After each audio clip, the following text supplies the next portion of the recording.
Assalamualaikum warahmatullahi wabarakatuh. Kali ini kita akan belajar mengenai organisasi berkas klaster.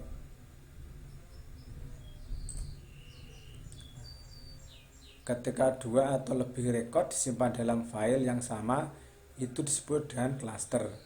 File-file ini akan memiliki dua atau lebih tabel dalam blok data yang sama dan atribut kunci yang digunakan untuk memetakan tabel-tabel ini bersama-sama disimpan hanya sekali. Metode ini mengurangi biaya pencarian berbagai rekod dalam file yang berbeda.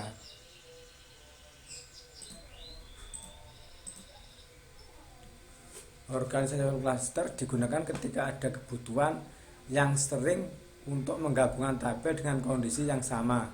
Gabungan ini hanya akan memberikan beberapa rekod dari kedua tabel.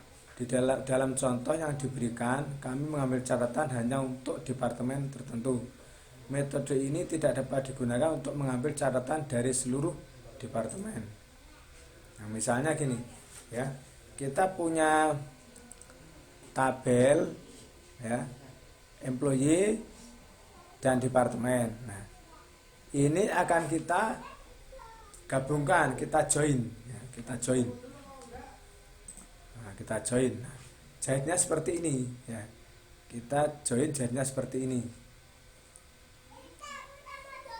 Nah, jadi berdasarkan ini klaster K-nya departemen ID.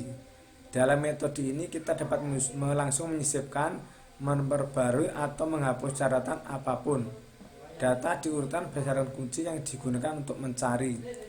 Kunci klaster adalah jenis kunci yang digunakan untuk menggabungkan tabel. Jadi ini miliknya employee, ini miliknya departemen.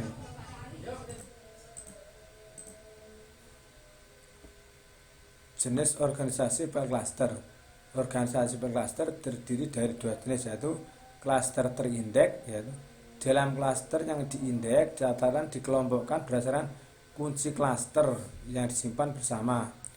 Hubungan employee dan departemen di atas adalah contoh klaster yang diindeks. Nah, di sini semua catatan dikelompokkan berdasarkan kunci klaster dep ID dan semua catatan dikelompokkan. Nah, jadi untuk joinnya itu berdasarkan dep ID, gitu ya. Kemudian klaster hash, yaitu ini mirip dengan klaster yang diindeks. Di klaster hash, alih-alih menyimpan catatan berdasarkan kunci klaster, kami menghasilkan nilai kunci hash untuk kunci klaster dan menyimpan catatan dengan nilai kunci hash yang sama. Maksudnya gini, kalau yang indeks itu kan kuncinya pakai kunci indeks, jadi nomornya itu tadi. Kalau ini generate, jadi untuk bikin data itu dia menggenerate sendiri nomornya. Key-nya itu buat baru, ya, untuk penyimpanan datanya, gitu, ya.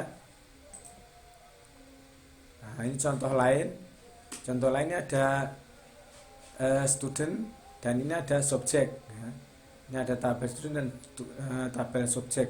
Ini kita gabung, kita join. Jadinya seperti ini, klaster K-nya ini, ya. Jadi yang sama cukup bersimpan ininya satu aja. Jadi untuk pencariannya berdasarkan ini. Selain menemukan data yang ada di student, nah, kita bisa menemukan data yang ada di subjek. Misalnya studentnya 1, subjeknya subjeknya apa, gitu ya, gitu maksudnya. Jadi macam pencarian satu thread ini kan langsung ketemu. Jadi pencariannya tidak satu tabel. Dalam satu tabel ini yang baru ini kita bisa menemukan dua-duanya, itulah maksudnya. Jadi hasil joinnya itu yang kita gunakan untuk kita olah, ya. Oke, untuk materi berkas klaster sudah cukup. Saya rasa saya akhiri. Assalamualaikum warahmatullahi wabarakatuh.